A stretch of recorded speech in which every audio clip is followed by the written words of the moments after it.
the demon world of Amenth, hovering over a pile of bones. I, in Sabanur, meditate. Tell me what strength is, I demanded. Amidst the dead creatures, one small daemon is alive. It begs for that knowledge and addresses me. Great Apocalypse. Opening my eyes, I corrected him, noting this is a corrupted name, mangled by history. Once, it pleased me that my name meant final destruction. But the time for such blunt concepts has ended, and so I am a more ancient world with more resistant meaning. Revelation. For I am the revelator and has always been, as was revealed. So I shall reveal. The small daemon eagerly agrees. The strong shall survive. That is the word from on high. I want to survive. How do I survive? What is strength? I replied, if the strong survive, then the measure of strength is survival. But understand, survival has no moral component. Heroes die. Brave hearts break. Paradise is lost. The numinous is denied by small souls or betrayed by despots. The alchemist's gold is pulled from heaven to make currency. Consider a rock, battered by an ocean for 1,000,000 years. It is worn but whole. Is a rock noble? Can a rock be moral? A rock is there, as I was there. And this is the revelation, as it was revealed to me. It is not enough only to be there. It is not enough only to be strong. Well, thanks for nothing, big man. The daemon replies rudely. A moment later, he screams as a shuriken buries itself in his skull. You shouldn't talk to them. My wife Genesis admonishes him. She reforged the family sword, referring to the weapon hanging at her side. Don't change the subject, my love. You became a lecturer on your island of the weak, but I still teach by example. The strong survive. Those who surrender will survive in my army. So, what is strength? Strength is surrender to me, as it always was. My heart knows it, Genesis. I agreed, but a world is not a lover's heart. I cannot support this course. I cannot walk with you. I have never asked you to, my gentle one, my mage of mercy, but you will open the way. She orders coldly. And if I choose not to, I demanded, your armies will not persuade me, nor your white sword, nor his 100, nor my own children, nor anything that you hold, I added, looking at the Annihilation staff. Without a word, she plants the staff in the ground. Then I will persuade you, and if you wish to persuade me, defend your position well, my love. Make your arguments clean and precise, for I will not hold back. She draws the sword, scarab, and throws one of its blades to me while keeping the other. Flashback. Okkara. A time long ago. I reverently hold the sword, scarab, for the first time. A gift by my sister-in-law, Iska the Unbeaten. I marveled how the 4 parts come apart, and yet join together seamlessly. Iska likens the parts to my 4 fine children. She challenged the swordmaker Ingios to see who could make a better weapon. So it's better than the best. Though he's not the swordmaker his mother was. So this won't beat the white sword she made. Except as an ornament of exquisite beauty. I announced, which is all a sword should be in a time of peace. Peace? Genesis scoffs in bed from her birth. Our newborn son at her breast. She scolded me that peace is not the natural condition. Every mutant on Okkara is a living weapon. And all weapons were made for the battles to come. And if the battle never comes, my love, I challenged her. Can't the weapon become something more? She smiles indulgently, and Iska asks for the child's name. Death. Genesis decides. Sometime later, the whole family take a walk in Okkara. I muses on the names of our children. War, famine, pestilence, and death. You don't like the names? She asks. I like them very well. She knows where I came to Okkara from. A land where great pain is harnessed to build monuments to the denial of fate. Looking at our youngest, I announced, our children are our monuments built from love, not pain. My denial in the face of what I am told must be. Each named for a concept lost to the past. Where is famine in this fruitful land? With their healers. Where is pestilence? Our swords are forged in celebration. Where is war? Where is death? Oh, my poor love.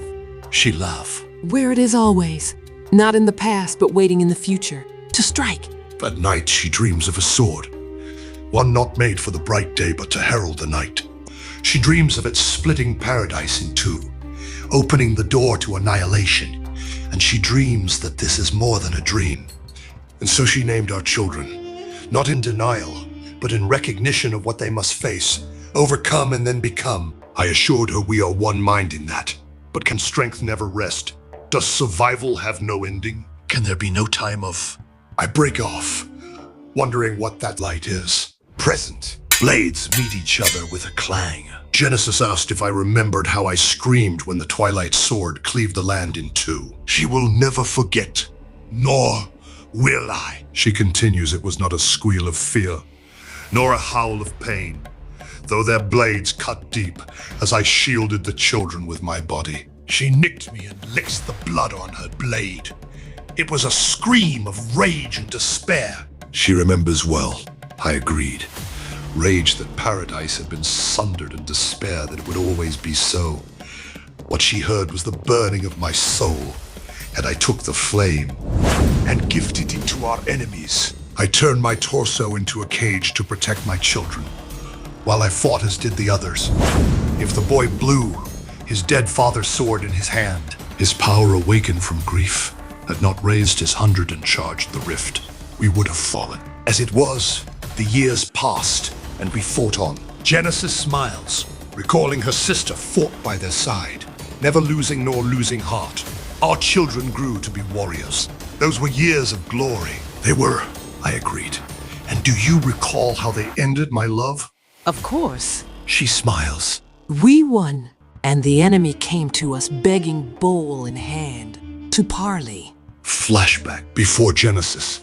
Myself and the 4 grown horsemen as well as a summoner. Stands a rotten corpse wearing the helmet of Annihilation. Annihilation wants to make an offer to those mutants of great quality. So make it. The summoner challenges. If only it could give it to them. Annihilation laments, but generosity is nowhere in its nature. Sincerity, however, is. It wants them to earn it. It summons a pair of demons to attack us. I wanted to strike, but Genesis announced.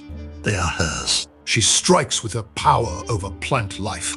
Her control over the vines quickly taking the creatures apart. I recalled how quick it was, and I recalled the Annihilation helm, making its offer to her and her alone. She kept to herself what it offered, and her answer. She replies, the knowledge might have broken me, and then she needed me whole. But now...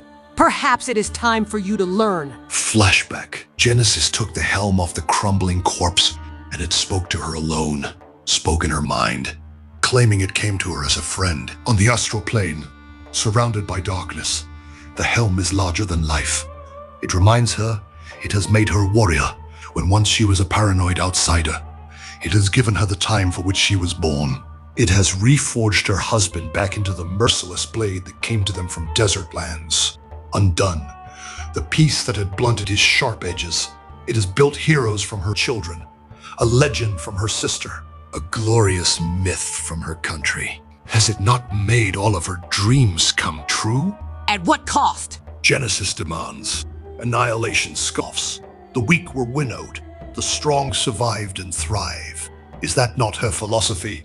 And so here is its offer for her ears alone. It will seal the rift, if she asks it to. In disbelief, Genesis asks. That is all I must do. Ask. Annihilation clarifies. It does not require abasement, or humiliation, or even a please. Ask and the rift is closed. The war will end here, with nothing further lost, nor won. Only ask. And what of the lost 100? She asks. What of our dead? What of payment for your crimes? Annihilation tells her to stop. They both know there is only one question in her heart. If the war does not end, if the rift remains open, can she win? The present. I looked at her in horror. The dream was real, I muttered. We had peace in our hands, paid for with blood. Okkara had peace. And you refused it! I throw myself at her, swords drawn. Calmly, she replies that she did and was right to. With 2 blades, she stabs me through the chest and doubles down. We were not made for peace. On my knees, I groan in pain. Genesis continues, I insulted myself to pretend otherwise.